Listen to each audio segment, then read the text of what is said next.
All right, let's start with the class. Lecture number 6. I'm glad so many people actually made it, even with the snow.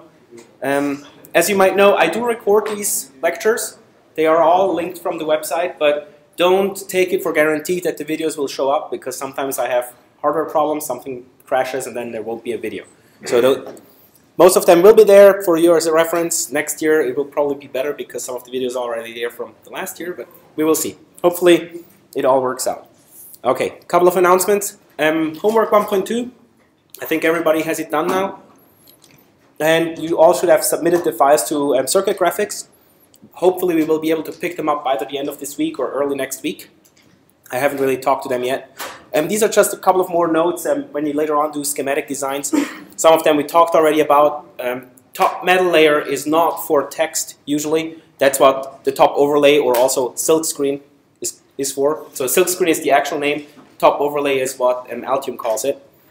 Avoid direct pad connections on a chip. Now, I have not seen it with any one of you. That might be because Enoch might have told you, but sometimes you see people, if the chip has two pads, they just connect them like this. I didn't mention it. You didn't mention it? All right, then nobody did the mistake. That's good. It's actually not, electrically again, it's not a mistake. You can do it, but it's just bad design. Because what will happen is, once you have the chip on top of here and you will solder it together, this will create a bridge between the two pads. Yet again, electrically it will work, but it will confuse you because you will look at it and think it's a short. Right? Unless you go back and think about the schematics again and they're like, oh yeah, no, these two pins are connected, it's actually okay. So usually what you want to do is you want to route out and then together here, not directly from pad to pad. Because it will just confuse you once you start looking at your designs again. You think there's a short there. And of course in this board too, the problem is many of these traces are not coming straight out of the track, also not nice to look at. Try to have them really perfectly nice out of the pad themselves. Here is a list of a couple of the DFM errors that you cannot ignore. So if it tells you anything about vias are too small, it usually means that you chose a drill size that's too small for the manufacturer. So if you would submit a board like that, they will use a bigger drill and just drill your pads right out and you will have a short through these pads or it won't be connected to your copper. Insufficient text width. Try not to ignore those either, because usually it means that they won't be able to print your silk screen. That your features are so small or so thin that they just won't show up at all. Signal distance problems can also, you can also not ignore. That's when your signals are too close to each other, so the traces are spaced too close to each other. Double drill hits, you should also not ignore. Most of the time the board house will actually fix them for you and just delete one of them. But it means that you have two holes that are on top of each other. So two drill hits are defined at the same location. If they don't correct for them, what can happen is that they drill in the same hole twice, and if they are slightly misaligned, it can be that the drill bit breaks and they won't be happy with you. Insufficient spacing is also one of these DFM errors that you can just not ignore, unless you really, really know what you're doing and this is okay with you. You might also have noticed that my voice today is a little bit raspy. I hope it will work out throughout the lecture, but if I have to cough and get something to drink, you know why. I have seen this in some of your assignments. Try not to do it. It's putting a via into a pad. What will happen is, if it's manufactured, it will look like this. And so the legs from your pads or pins will come over here, and this hole, once you solder it, will just suck all the solder away from the pad. And you might not have a connection there. Yes? I did mention in my presentation how I screwed up 700 or so. Yes, we did. Because we did, not exactly like this, but something similar. Same kind of thing. So the problem with this is really like, this hole has a higher force for the solder to go to, and it will just suck it away, and your pad will not be connected. Even if it's sitting on there, it's a good chance that it won't connect to the metal itself. Now, that said, you can do vias in pads for very complicated designs. But usually what then the board house will do is you actually specify them as via in pads, and they will plug these things with metal. So they will actually fill them up with substance so that the solder doesn't go down inside the hole. So BGAs, for example, high-density chips, you sometimes have no other choice than putting the vias right into the pad where the via will, where the BGA pad will go to, because there's just no space under these pins anymore. But then they plug them all over, and that way you can actually do it. Any questions? Yes? So with lab 2, the extra credit, how much exactly is the extra credit worth? Again? The extra credit on lab 2, how much is that worth? Ah, I saw your announcement. I have to look at it again. I think it's probably like 5–10%. Okay. Another question, if we do a different design because we're experimented, are you going to mark us down for that, or does, if it does basically the same? In lab 2? Yeah, for the LEDs. Okay. If we do a different design than just the one coming up, turn off, the next one going on, turn off. If we do something weird, just for fun, is that okay? I think so, yeah. Okay. As long as it's more complicated than what's asked for. Okay. Yes? Clarification on the light chase. Do the ones adjacent to the lit light need to be dimmed? Ah, it does not have to be dimmed, but it would be nice if it would be dimming. So the idea was initially that you actually do the Night Rider. Like it's happening on the Night Rider. If you go and look online and search for Night Rider, it like has a light that goes back and forth, and actually it's not just one light that's going back and forth across it, it's actually the ones behind there like faded away. So if you can do that effect, that's perfect. And I think a better reference for the current audience is to refer to it as a silent LED chase. Yeah, that's a good idea. Yeah, yeah, definitely. That works too. Okay, one more thing. I know this was lab 1, but in case you have to measure some signal propagations again, signal propagations are measured from the 50% point to the 50% point. So it's not from bottom to bottom, it's not from top to peak, it's from the 50% transition to 50% transition. Okay? Another one is not completely wrong, but if you write Verilog and you have an output signal like this, that's a 4-bit signal, and later on you assign it as a 4-bit 110, it works, but it just looks weird. Right? Like try to really do a 0110 or a 1110. So you really know what's up there in that last bit. Okay, minute quiz. You know what? We had so many minute quizzes. I give this one as free for you. But get together in teams of 2. This is an important exercise. You have to be able to do and solve these kind of things for the midterm. All right? So get together in teams of 2. Try to solve it in, let's do 3 minutes.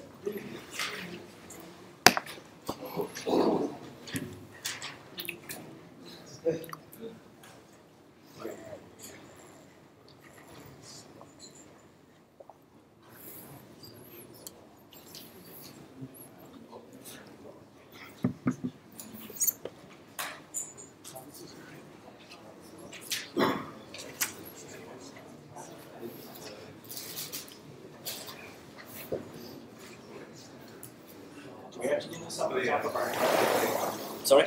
Off the top of our head? Yes.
Anybody done? Or has a good idea of what this should look like? So how many clock ticks will this take? 2? 3? So we have the whole thing. So we have 1 clock tick for the read address. Then, what do we say? 1 wait state, reading the data, and then what? What happens with the write, the read? So that was the write, now comes the read. The address is set up, so 1 more clock tick for the read itself, right? So it's 4 clock ticks that it should take. Make sense? So the first one, the first clock tick, oops. Let's do it this way. In this phase here, we set up everything with the adder.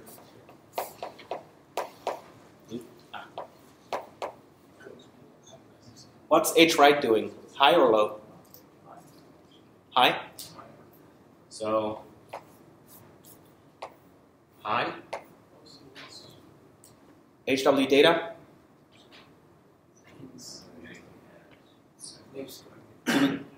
What is it? Nothing yet. Exactly, we don't care yet. So, go through. HRead data. Nothing either. HReady. Up. Up.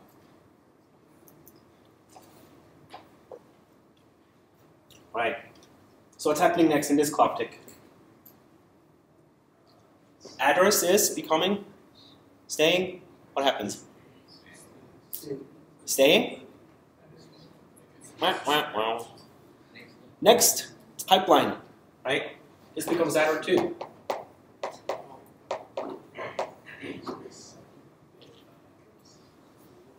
HWrite. Sorry? Goes down. Down? Okay. HW data? Nothing yet. Read data? Nothing. Ready? Low, right? The wait state. Everybody clear why this is HAdder 2 now? Not HAdder again?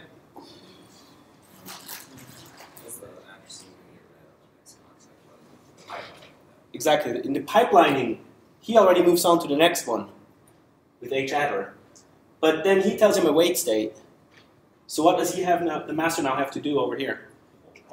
Hold the address, exactly. So what happens here is we have the address, gets set in here, it gets changed in here, but held through the next clock cycle,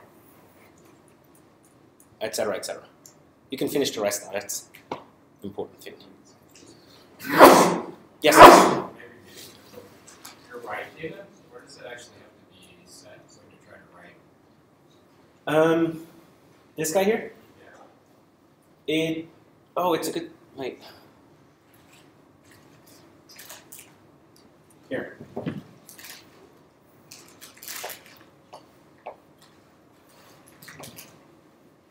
You're right.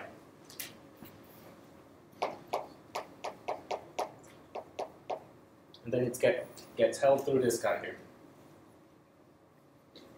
Because this one goes up. Good one. Okay. Yes? So are these just flags saying that the data thread is somewhere else and the address bit is somewhere else? Or are you actually sending the address bits to that signal? Yeah. So that's this thing. HAdder is 32 traces that go from the core to each peripheral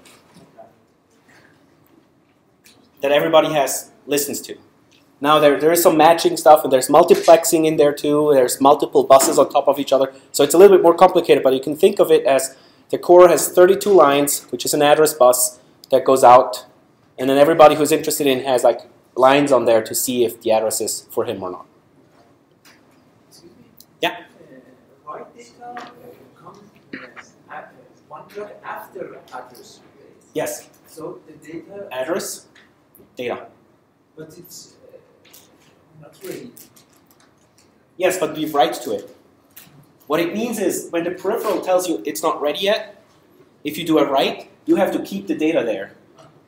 And today we actually will see why sometimes this can happen. Like why you sometimes have to keep the data there. Because the peripheral probably has to do something in the background that needs this data constant throughout the transaction. And read data come in the second clause. Read data.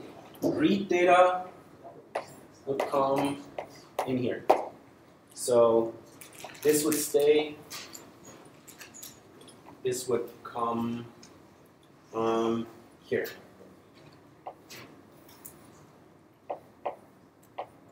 So it's after the falling edge. You can read the data. So the write data has to be ready before the falling edge. The read has to be ready from your peripheral. You have to provide it at the falling edge of the next clock tick. But why it's not in previous clock? Why it's not here? Yeah. Because the read was set up here, basically.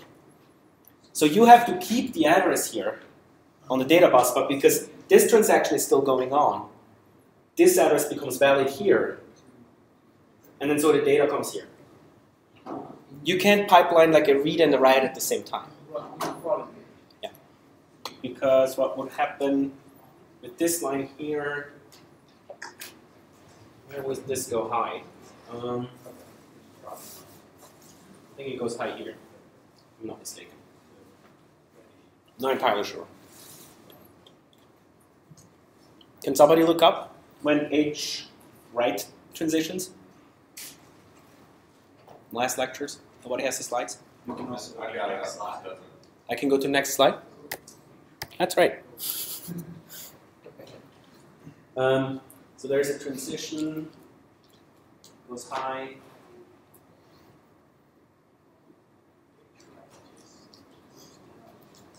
Yeah.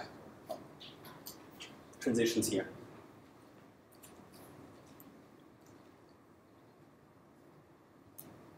Oh. Transition here. Not sure. We'll have to look it up and think about it. Yes? How many wires is in this bus here? A lot. What's rough estimate? Well, 32 plus 32 plus 32 plus at least 1, 1, and 1, so 3. And then there's a bunch of others, 8 tranche, just like 4 or 5, 6 and 7. Yes? Why is the data, the read and write separate buses if there's only one address? Because it's the AHB. It's not tri-stated.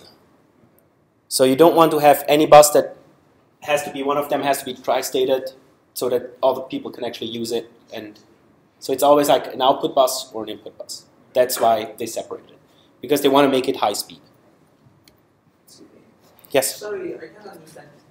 The address 2 is Yeah. effective in that clock bus, okay? You set it here. Yeah. The next following edge, we can have data. No, because this line is low. You have a wait state on this transaction here. And that's why he has to wait with this address here for the next one and hold it constant. And then this is the read itself. Okay, last time we covered the AHB and the APB buses, and there are significantly different ways of how to use these buses compared to the external buses. So these internal buses, the 5-layer AHB bus matrix and the APB bus, they get used and accessed by using logic, so VHDL or Verilog.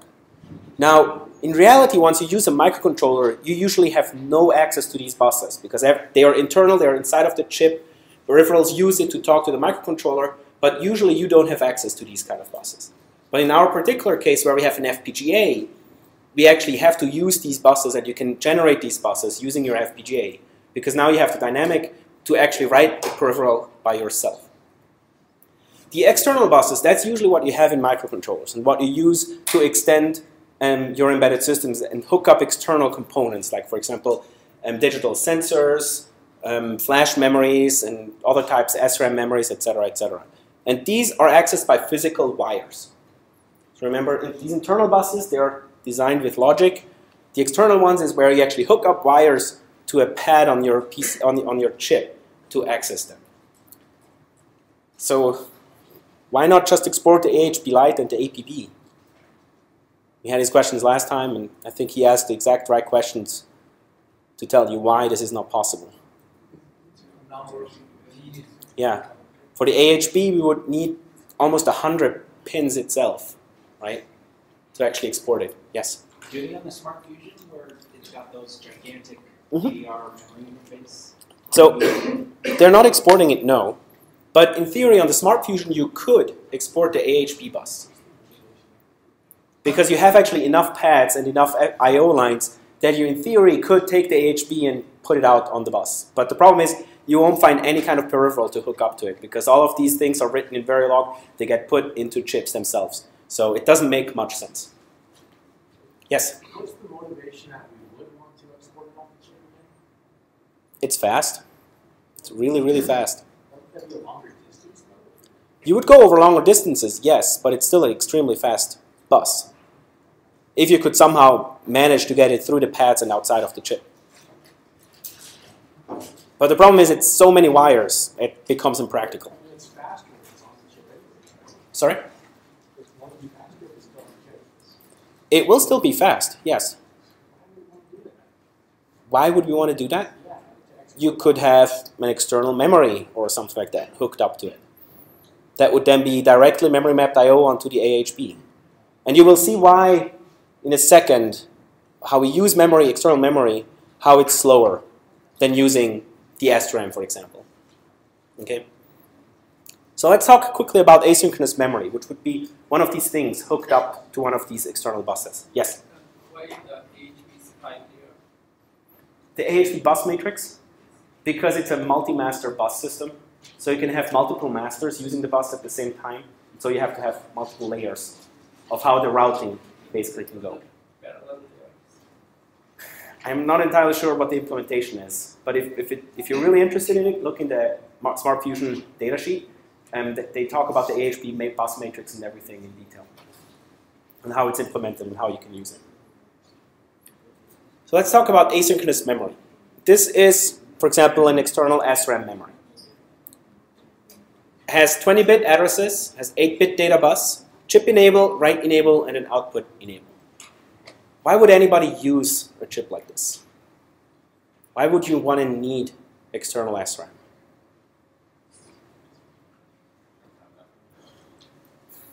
How much memory do you have on your SmartFusion? 512K.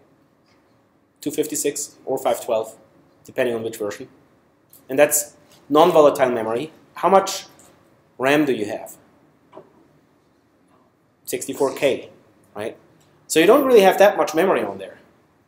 Imagine you want to make an MP3 player, right? You have 256K, that's not even a song where you can store in there. Nevertheless, you also need code somewhere, right? Or assume you want to run Linux on your microcontroller. Linux needs about 2 megabytes of storage. I think maybe a little less, maybe 1. Still, you couldn't run it on a microcontroller that only has 256K of flash. No less than 64K of RAM. So you need to extend your memory. This would be a solution of getting SRAM, fairly fast memory, into your microcontroller by hooking it up to one of your peripherals. So if you look at the definitions on these data sheets, you can see that the chip enable, output enable, and write enable will give all the different signals for reading and writing into your microcontroller. For example, if the chip enable is high, both of these states, the chip doesn't care what it is, the chip is not enabled. Once chip enable is low, output enable and write enable will tell what happens inside of your memory bank. So if output enable is low, write enable is high, you're going to read from the device. If write enable goes low, we don't care what the output enable is about, we're going to write into the device. And if both of them are high, the device goes into high Z mode. Yes? So does this imply that writes have a priority over reads? Yes. So what happens is you can actually make the model of this whole device fairly easily. You can imagine you have like an address input buffer over here. You have a row decoder and a column decoder for the address that you have.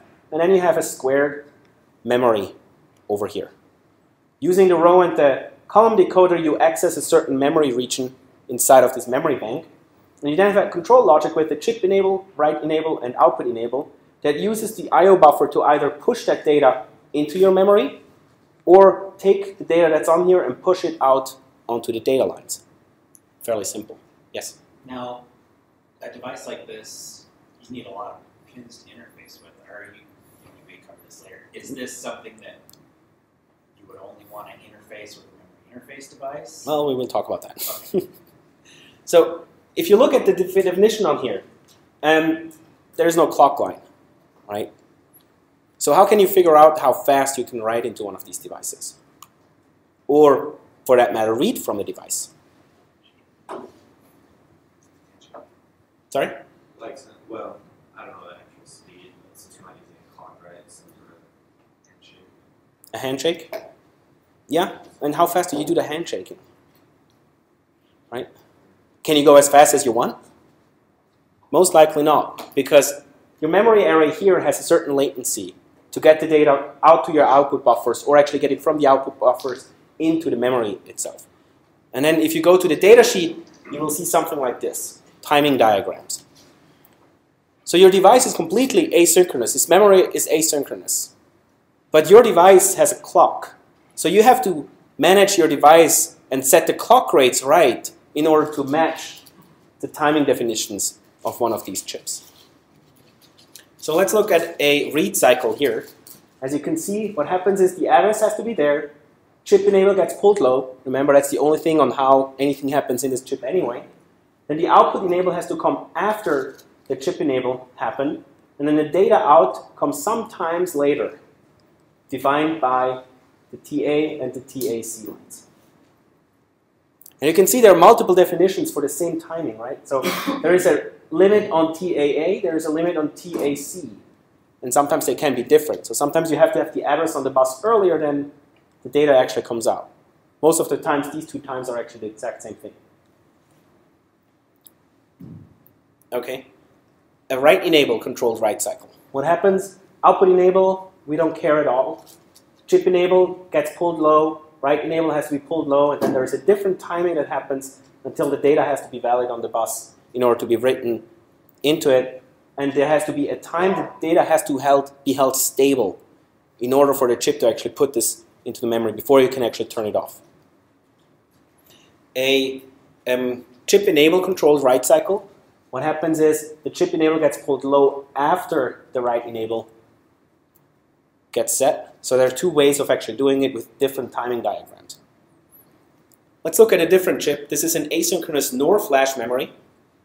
Has up to 25-bit address bus. Can have a 16-bit data bus. So remember the one before had only 8 data. This now has 16-bit data. Chip enable, write enable, output enable, similar as before. It then has a byte interface, which can actually switch this chip between 8-bit mode and 16-bit mode. We have a write protect and a read busy signal, and you have a reset. The timing diagram looks slightly more complicated because now the outputs are high C, you have the reset line, the ready bit in this particular case, so this is a read cycle. Chip enable goes down, output enable goes down, write enable goes up, and the output becomes valid at some point. So now let's do an exercise. This is the data sheet for this particular chip. Let's try to figure out how fast we can read from this particular asynchronous memory. So I'm pulling this up here.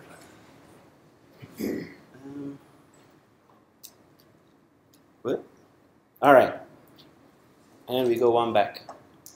Getting groups of 2 together, try to figure out how fast you can read from this particular device. So go in, wait.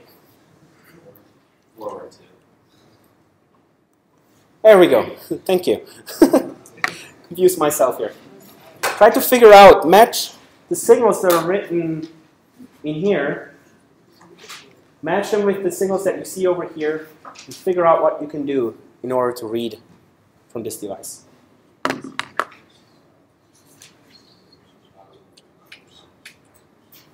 What?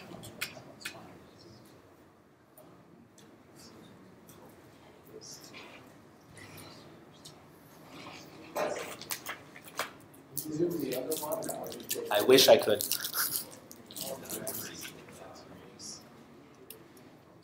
I can switch the two. Might that help?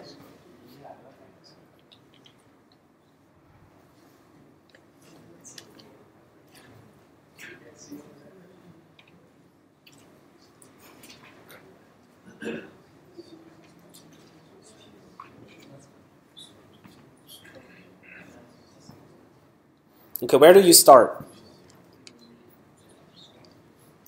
What does your intuition as engineers tell you? Or computer scientists, I'm sorry.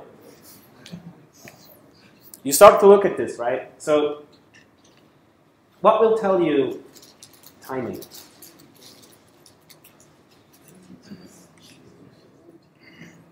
Well, let's start simple. When can you start the next transaction on this device? Looking at this timing diagram. At the end, right? Like over here somewhere, right? So over here, the next one of these can start. Is this one here important, this timing? The reset? Not really. Not for maximum speed, because you're not going to go reset your chip all the time. That's usually high and just stays there. So it's somewhere over here that we start with a write enable. So we go a write enable, chip enable, output enable. It has to happen before these two lines can go high, this comes out, and then the data is down. Correct? Okay. How long is this time here? TCEH.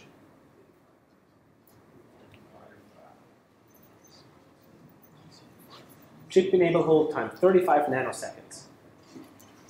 So the chip has to be enabled for at least 35 nanoseconds, right? It says minimum 35 nanoseconds. Before, yeah, from the write enable to here. Now, what's the next one? Sorry? How much is it? TCE? TCE is, well, what's this here? That's odd. It's different options, exactly. Different speed options. You can get them at 90 nanoseconds or very slow 130 nanoseconds. So let's take the 90 nanosecond one because we want to be fast. So it's 90 nanoseconds for this guy here. What about this? TACC.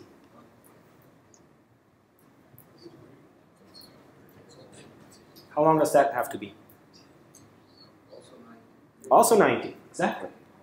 So this has to be as long as this here, right? At the minimum. So we have 35, 90, and then what? What happens now? Sorry? TRC from TAC. Exactly, you have to hold the address for a certain amount of time. Is it TOH? No. That's when we close the whole thing down. Well, actually, at this point here, you're good to go. So you have to have a certain hold time here, TOH, output hold time from address chip enabled. Well, that's convenient. So this can basically be 0. So basically, as soon as this happens here, we are good. We're good to go. The data can be read, and then we can break everything down. What about TDF? TDF, chip enabled to output high Z, 20 nanoseconds. Okay, so we add another 20 nanoseconds at the end.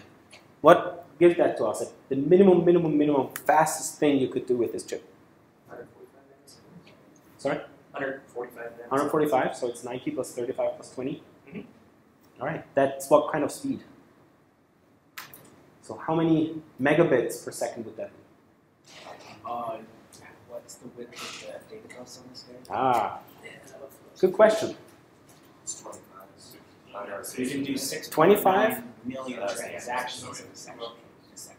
So did everybody understand what the question is? No? Okay. The question is, how big is the data bus, right? We now figured out how fast we can read from it. But in order to calculate how much data we can put through, we need to know how big the data bus is. In this case, this chip can have either 8 or 16-bit data. In this particular case, we actually don't see it, so let's just say it's the full 16-bit to see what the maximum data rate could be. So it's 145. 110 megabytes or megabits. That's transactions times 16. Times, okay. That will be Oh, megabit. that is bits, right? How much? Divided by 2. 110 megabits per second. Is that much? Not so much? What do you guys think? 110 megabits per second. How fast is Ethernet? Depends on which one, but 100 megabit was actually fairly decent just a few years ago. These days it's gigabit. But so 110 is actually really not fast, right? Comparing to network connections. Turns out this is not a very fast flash chip. At the same time, this is also flash and not RAM. SRAM you could probably read a lot faster out than this flash chip here, per se. Any questions on how this worked? Yes, exactly.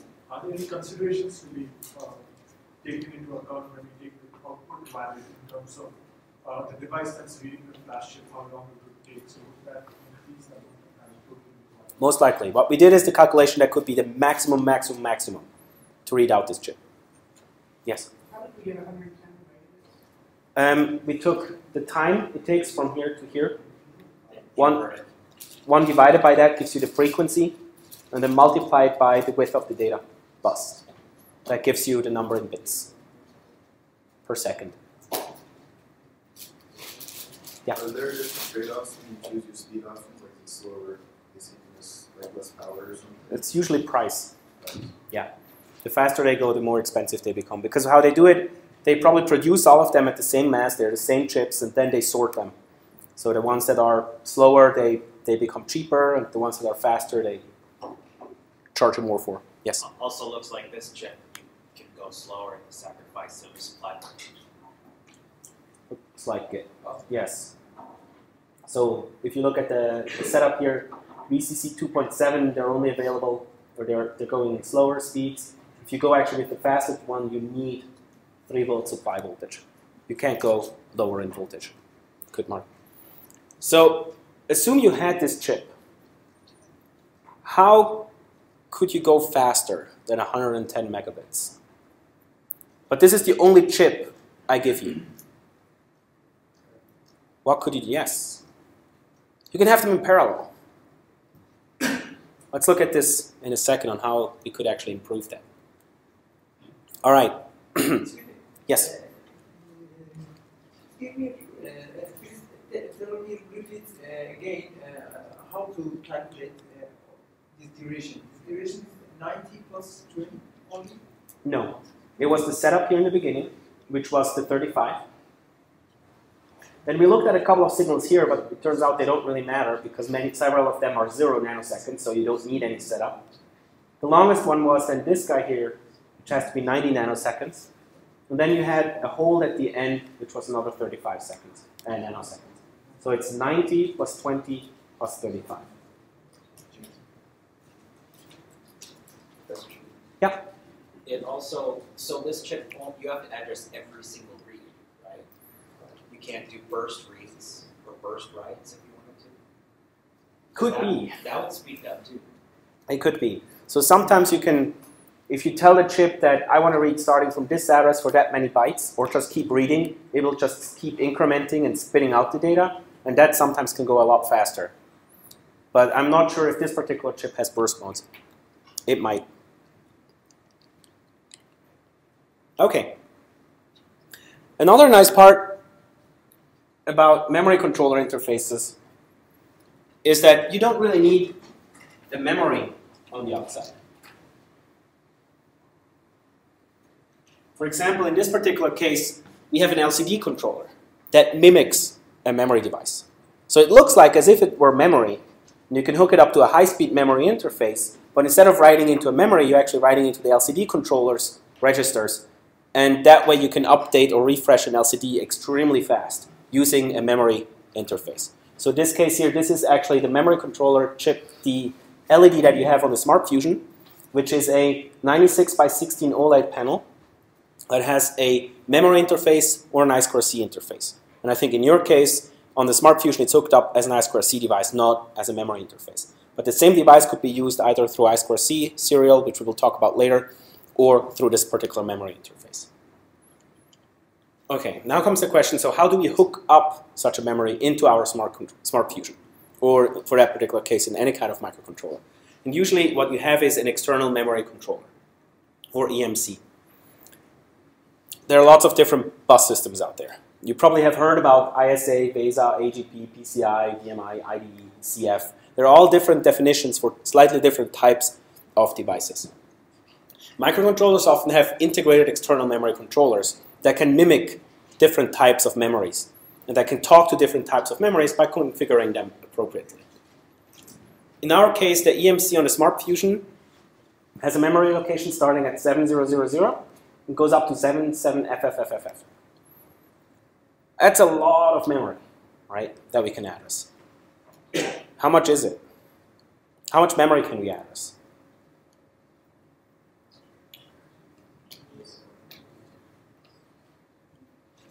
Anybody have a calculator? Because I don't have it in my notes here either. How much? 2 by 10 bytes? 2 to the 10? That would be only a K, 1 kilobyte. This must be a lot more than that. 2 to the 26, that sounds more like it. How much is that? 67 megabyte? So 64 megabytes. We can address 64 megabytes of external memory through the EMC, which is really neat. And as you can see, it's actually mapped into your memory space. So by you just going and reading that memory location, it will actually go outside of your chip into the memory, read it from there, and give it back to you on your AHB bus as if it were just flash storage, as long as you configured your EMC appropriately. So the EMC now offers an external interface of 2 different chip selects. It has 8 or 16-bit shared data bus, so you can configure it what you want to use. It can generate write enables, can translate the 32-bit AHB transfers into half-word and byte transfers. So you actually don't care on the core if you read from the EMC. You just read 32 bytes and it will actually generate the right transactions on the outside, either 16 half-words or byte transfers. And it can also automatically align misaligned addresses. So if you do a mistake in your read and write, it will actually align them appropriately for you in how to do it. This is the interface definition. What you can see here is the AHB interface up here. Down here you have the control itself of the whole EMC and how to configure the EMC. It sits at a different memory location where you set up all your configurations for it. And then you hook it up through an I/O bank to your external memory device, or EMD. Makes sense so far? Yeah? Maybe? Not really? So what happens? You're going to read from the AHB, right? You can have a read transaction on your AHB on here, somewhere within the 7,000 memory range that we saw just before. the EMC takes that read and translates it into an external memory interface definition. Now we just heard they are significantly different, right? Like you can over here you can have 32-bit data reads, while this interface here can only have 8 or 16-bit transfers. So the EMC actually takes care of these kind of things and necessarily generates multiple reads and writes from out here from this device to present and give you an answer on the EMC. So just a quick rehash. We have a read transaction and a write transaction, right? Pipelined, extremely fast. Now if we add the EMC in there, it's not very fast anymore. Because all of a sudden you have to talk to an external device. Sometimes you have to do multiple reads and writes from it. So what the EMC has to do is it has to add wait states into your transactions. So all of a sudden your AHB that was super fast becomes slightly slower. But at the convenience of extreme easily use for you, you just read and write memory locations, the EMC does the rest. So what would happen is, for example, the AHB would have a retransfer with wait states, similar to what we had here before. It sets up the address, wants to do the next one, but has to wait because the EMC says, hey, wait, I have to do a transaction off chip. You need to wait until you get your data over here. This is a more in-detail example of how this would work, how the EMC actually does this particular operation. In this case, we have the AHB, and the EMC uses an extra cycle for the EMC to actually set up everything on the outside. So that's up here is the AHB. This is the EMD interface. We have the address phase, so the EMC now knows something is going to happen. It will set up the address on the outside. And in the next cycle, it tells you, okay, we need to wait. It will do the chip select for the outside chip. It will do an output enable. We'll get the read from here and then push this out onto the data bus later on. So this data that got right here will use one extra cycle to appear on the AHB. It's not very efficient use of the AHB because all of a sudden, if you just do one read from it, you have to wait, instead of just having it in the next clock cycle, you have to wait for 1, 2, 3, 4 clock cycles. And depending on what type of chip you have out there, this might be even longer, depending on how fast you actually can read and write to it. Any questions on this? How the translation works? From the AHB into the external memory interface and back? No? Okay. So how does it do all this translation stuff? Right? You have a lot of virtual memory or memory locations for the EMC that somehow get mapped into a chip on the outside. So here is a case for when we do a 32-bit read on the AHB bus. What's actually happening is that it gets translated into multiple reads or writes, depending on what you do, in your memory location on your chip. And the addresses really get just translated over into the other space. So if you have one address space going from 7000 over here to 77FFF, what happens is that this address 0 gets actually mapped to its address 0 on the outside chip. For the second chip select, you go from 74 up to 77FFF. Right. This should be a 3 over here. This is a mistake. So you have two chip selects for two 64 megabytes spaces. They get mapped to two different chip selects. So if you have two different chips, they get start at the bottom and just go up in byte order. So before we asked, so how can you go faster or have a faster chip? Well, you can have chips in parallel. If you use, for example, a byte type device, you can hook up both of them in parallel, but choose the two addresses differently. So the last bit has to be different on the addresses. In addition to that, you can have them share the data bus. So what you do is you have one chip is hooked up to 0 to 7 on the data bus. The other chip, you hook it up to 8 to 15 on the data bus. And now the address, if you actually look at it, the 0 bit gets dropped. This one has address 1 to 250 and 1 to 250. Bit 0 is not even connected at all. And now if you actually address and write into it, and you control your EMC and tell him that this is actually one chip that has a 16-bit data interface, the right thing will happen. What happens is the following. Bit 0 will be put onto the lower one. Byte 2 will be put in this one. The next one will be put in this one. This byte will be put in the one up there. Right? So the EMC takes care of the mapping between your memory, your AHP, on how you address it, and how it's distributed out on your memory chips outside. Sometimes you can play some interesting tricks. So pushing this one further, pushing this one further, you can actually have, since you have two different chip selects, you can have two chips up here and two chips down here, both sharing a byte interface, but interfacing them into the same memory location. A different example, you don't have to just be asynchronous. The EMC also can generate your clock in case you have a synchronous device. In this case, the EMC gives you a clock into your chip outside, and then you have yet again a different memory interface. So the EMC is extremely versatile. All you have to do is actually figure out how to configure it right, set up the timings right and appropriately for your external memory chip, and once you have it set up correctly, it's really easy to use from your code.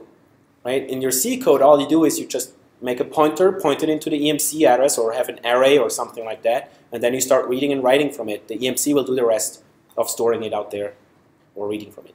Yes? Would you define something like this in the linker script, where you'd say, I have this much memory, No. and now I have even more here? It's probably in the boot up of your device.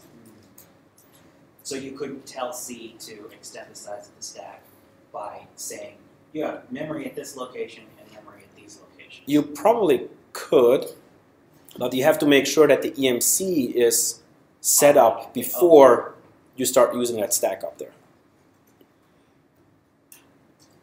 Could you? So yes, actually, no, yes, you're right. You could put code into these memory locations.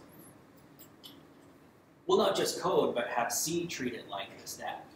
You could, yeah, you probably can put the stack up there. But you have to set it aside. But you have to configure this EMC before you move the stack pointer up there. Yes. Well, you can do that. You can have startup code. And Yeah, I'm not saying you could not, but you just have to take care of it in C. Okay, open discussions. Any questions? Questions on labs? Questions on the homework? Anything?